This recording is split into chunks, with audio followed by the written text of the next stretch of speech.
আমি তো পানির স্রোতে ভেসে যাচ্ছি। এবার কি করি আমি? আমি তো সাঁতারও পারি না। এবার তো ডুবেই মারা যাব।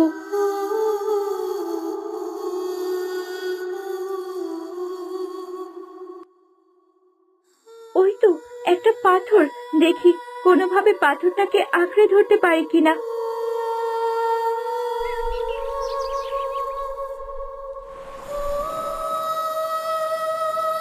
এখান থেকে এখন কিভাবে বেঁচে ফিরি?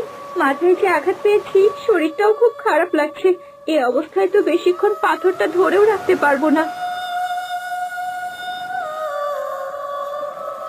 বাঁচাও, কেউ আছো? বাঁচাও, আমাকে বাঁচাও, আমি যে পানিতে ভেসে যাচ্ছি, বাঁচাও আমাকে। যাক, ঝামেলা দূর হলো। এবার আমার মেয়ে সুখে থাকবে। কিন্তু একটা তো ভুল হয়ে গেল, তরুলতাকে মেরে নদীতে ফেলে দিলাম, কিন্তু ও মরলো কিনা তা তো নিশ্চিত হলাম না। ওই তরুলতা ডাইনিটা যদি না মরে, তাহলে তো ঠিক আমার মেয়ের সংসারে কি অশান্তি করবে। না না, ওটা মরেছে কিনা তা দেখে আসতে হবে, না দেখে আসাটা ঠিক হয়নি। যাই, আবার নিজের চোখে দেখে নিশ্চিত হই।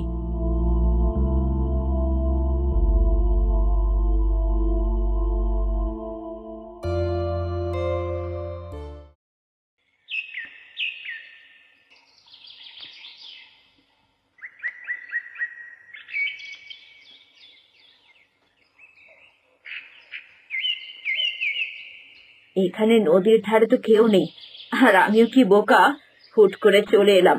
ও মেয়ে তো তখনই নদীতে পড়ে গেছে। মরে এতক্ষণে ভেসে কোথায় চলে গেছে? এই স্রোতে বেঁচে থাকতে পারবে না। না না, মনের খচখচানিটা একদমই যাচ্ছে না কেন? আর একটু এগিয়ে গিয়ে দেখে আসি সামনের দিকটায় আছে কিনা।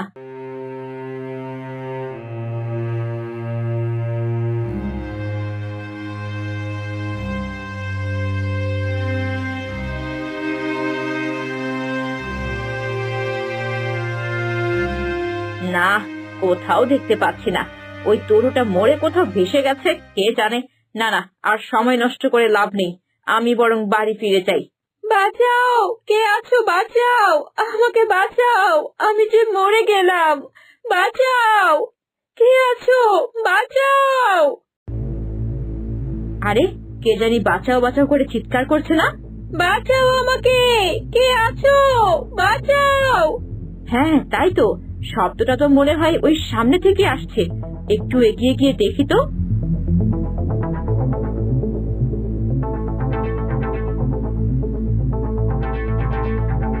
বাঁচাও আমাকে, কে আছো? বাঁচাও। হ্যাঁ, আমি তো তোকে বাঁচাতেই এসেছি রে। এ কি মা, তুমি এখানে? শয়তান মেয়ে, তুই এখনো মরিসনি? কই মাছের প্রাণ নিয়ে জন্মেছিস নাকি? মাকে খেয়েছিস কত বছর আগে, অথচ নিজের যাওয়ার নাম নেই। মা, তোমার পায়ে পড়ি, আমায় বাঁচতে দাও মা। তোকে বাঁচিয়ে রাখি আর তুই কি আমার মেয়ের সংসার ভাঙিস, তাই তো? আমি প্রতিজ্ঞা করছি মা, ভুলেও কখনো অরুণের সংসার দূরের কথা, ওর ছায়াও আমি মারাবো না। আমায় শুধু বাঁচতে দাও, আমি কথা দিচ্ছি আমি অনেক দূরে চলে যাব, আর কখনোই এ মুখো হব না। তোকে আমি বিশ্বাস করি না, আর তাছাড়া তোকে বাঁচিয়ে রেখে সারা জীবন আমি দুশ্চিন্তায় কাটাতে পারবো না। মরতে তোকে হবেই।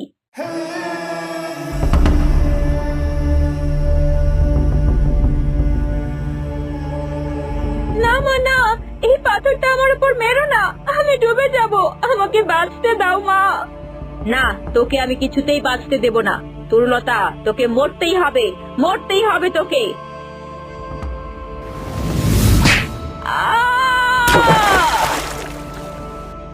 যাক বাবা, ভাগ্যিস এসেছিলাম, নয়তো জানতেই পেতাম না এই শয়তান মেয়ে বেঁচেই আছে। কি তাজা প্রাণ রে বাবা। যাক, এবার আর কোনো দুশ্চিন্তা নেই। এবার তো নিজের চোখে দেখলাম ওই কালনাগিনীটা ডুবে মরলো। এবার আমি আরামে বাড়ি গিয়ে একটা ঘুম দেই।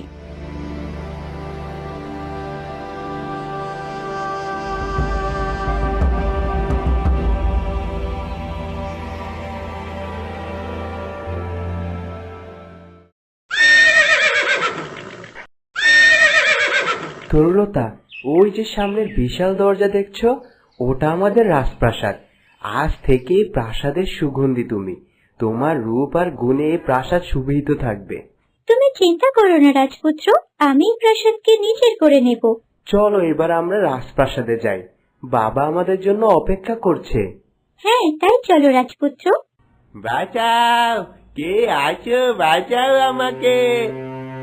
দাঁড়াও তরুলতা, কে জানি বাঁচাও বাঁচাও করে চিৎকার করছে না? হ্যাঁ তাই তো, ওই সামনে থেকে তো শব্দটা আসছে। চলো তো একটু এগিয়ে গিয়ে দেখি।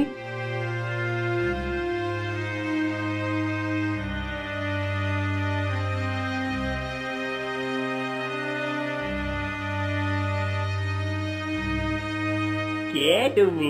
বাঁচাও আমারে, আমি এই ডালের চাপায় মরে যাচ্ছি, বাঁচাও, বাঁচাও আমারে। হ্যাঁ একটু অপেক্ষা করুন, আমি এক্ষুনি ডালটা সরিয়ে দিচ্ছি। রাজপুত্র দাঁড়াও, এ তুমি কি করছো? তুমি একজন রাজপুত্র হয়ে এই গরিব চাষা ভুষার গায়ে হাত দেবে? তোমার ঘেন্না করবে না? এইসব কি বলছো তরুলতা? লোকটা গাছের ডালের চাপায় মরে যাচ্ছে, আর আমি তাকে বাঁচাবো না? আচ্ছা বেশ, তা ঠিক আছে, কিন্তু তাই বলে তুমি ওই গরিব নোংরা চাষার গায়ে হাত দিয়ে তোমার হাত নোংরা করবে? চলো এখান থেকে রাজপুত্র, তোমাকে বাঁচাতে হবে না, একে অন্য কেউ বাঁচিয়ে নেবে। চলো বলছি, চলো। চুপ করো তুমি, আমি এই রাজ্যের ভবিষ্যৎ রাজা, আমার প্রজা কষ্টে, আর আমি কিছুতেই সাহায্য করব না? ওকে আমি বাঁচাবই। আমার ভাবতেই লজ্জা লাগছে, তুমি এমন কথা বলছো।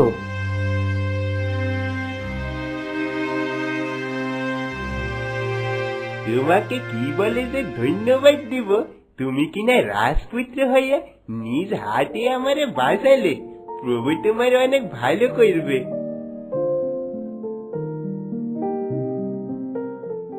এই রে, আমি তো ভুলে গিয়েছিলাম যে তরুলতা পরোপকারী স্বভাবের।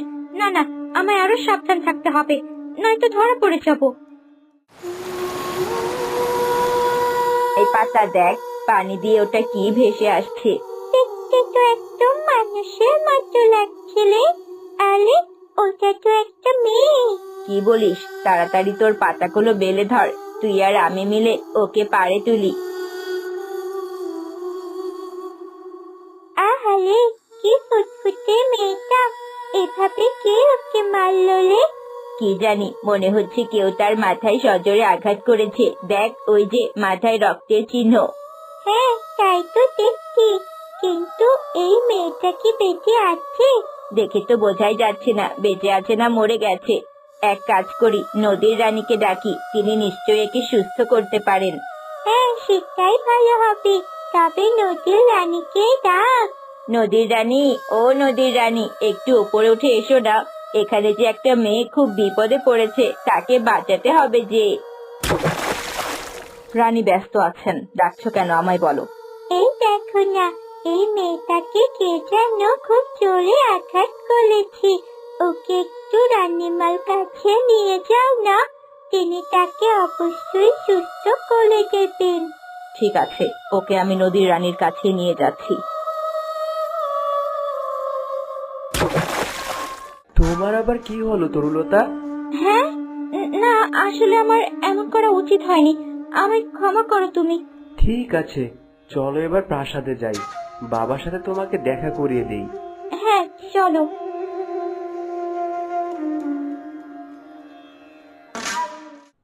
আসো আসো আমার রাজপুত্র, তোমার অপেক্ষাই তো আমি করছি। বাবা, তরুলতার কথা তো তোমায় আমি আগেই বলেছিলাম, যার জন্য আমি আজ প্রাণে বেঁচে আছি, এই সেই তরুলতা।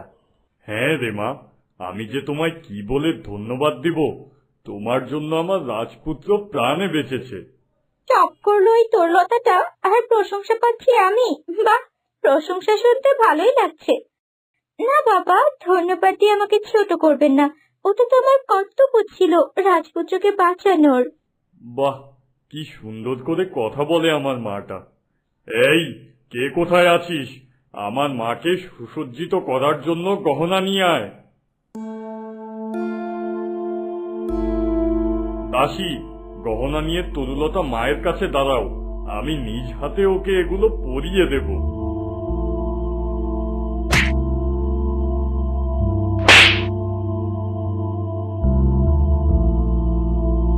এই দাসী, তোর এত বড় সাহস, তুই কিনা আমার সাথে ধাক্কা খাস? ছোট লোকের চা, আমার গায়ে ধাক্কা খাসতি, এত বড় সাহস তোর! ক্ষমা করবেন, আমি ইচ্ছে করে করিনি। আমার মুখে মুখে কথা! তরুলতা, চুপ করো। এই কি ব্যবহার তোমার? এমন তো তুমি ছিলে না। আচ্ছা আচ্ছা, ঠিক আছে। তরুলতাকে তোমাদের রানীমার কাছে নিয়ে যাও দাসী, তিনিই সব উপহার তরুলতাকে পরিয়ে দেবেন।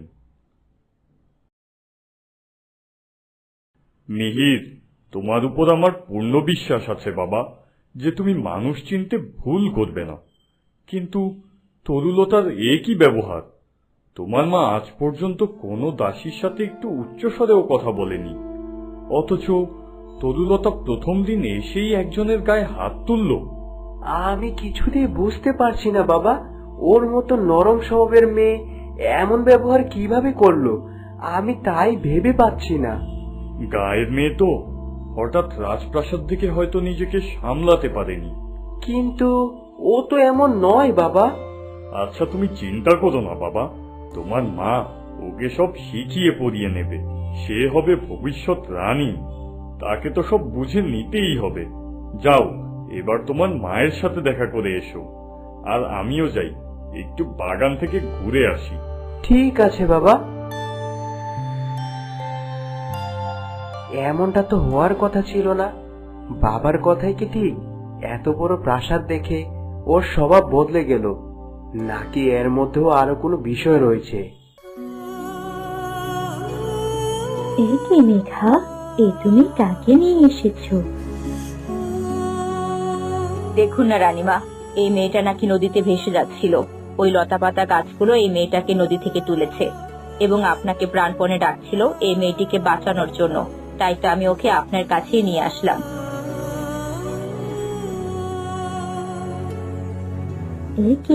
এই মেয়েটাকে দেখে মনে হচ্ছে কেউ এর মাথায় সজোরে আঘাত করেছে, কিন্তু আঘাতের চিহ্ন দেখে তো মনে হচ্ছে একাধিকবার আঘাত করা হয়েছে। আচ্ছা, দেখছি একে আমি সারিয়ে তুলতে পারি কিনা।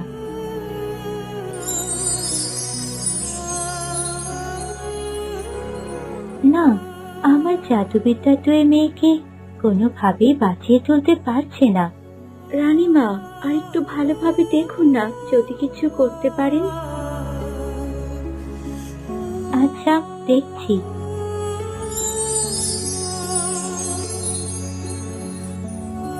না না, আমি কিছুই করতে পারছি না। আমার সর্বোচ্চ জাদুতেও কোনো কাজ হচ্ছে না। আর ও হৃৎপিণ্ডও শীতল হয়ে গেছে, ও বোধহয় আর বেঁচে নেই।